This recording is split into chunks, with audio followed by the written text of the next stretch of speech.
Donc là, il y a peut-être des clarifications qui ont été bénéfiques avec le changement de régime. Bon, le Burkina Faso, il est visé d'abord parce qu'il est membre de la MINUSMA, la mission de l'ONU, parce qu'il abrite les bases arrières des commandos français, le commandement, le quartier général des services de renseignement américains, et puis surtout, justement pour répondre à votre question, il abrite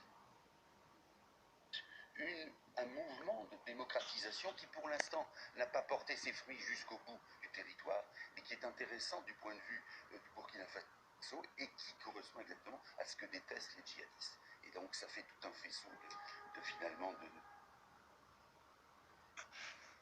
pas de prêt civilisé de manière aussi sanglante. Merci beaucoup Gauthier. Je rappelle donc ce bilan de 36 morts au Burkina. On part au Liban à présent avec le premier conseil des ministres. Ce matin, Hassan Diab a réuni son équipe fraîchement nommée, 20 ministres, dont 6 femmes, chrétiens, musulmans à part égale.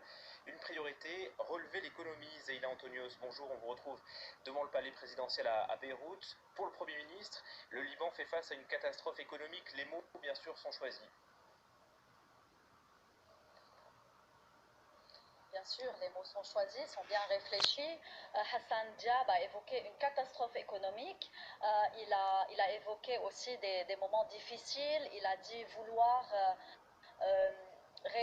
redonner confiance aux Libanais et à la communauté internationale. Il s'exprimait donc, comme vous l'avez dit, à l'issue d'un premier conseil de ministres. Hassan Diab a de nombreux défis à relever. On est face à une économie en chute libre.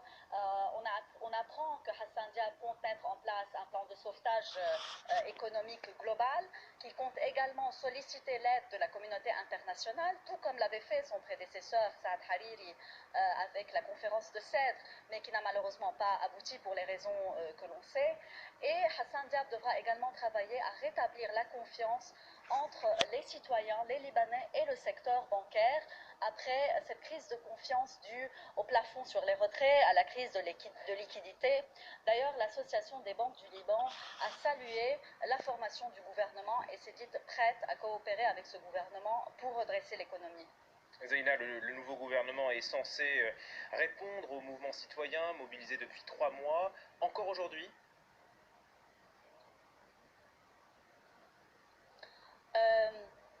il est censé répondre oui, mais est-ce qu'il a vraiment répondu aux attentes des uns et des autres? Pas forcément, puisque nous avons vu hier soir des centaines de manifestants qui sont descendus devant le Parlement dans le centre-ville de Beyrouth, qui ont essayé de forcer l'entrée du Parlement.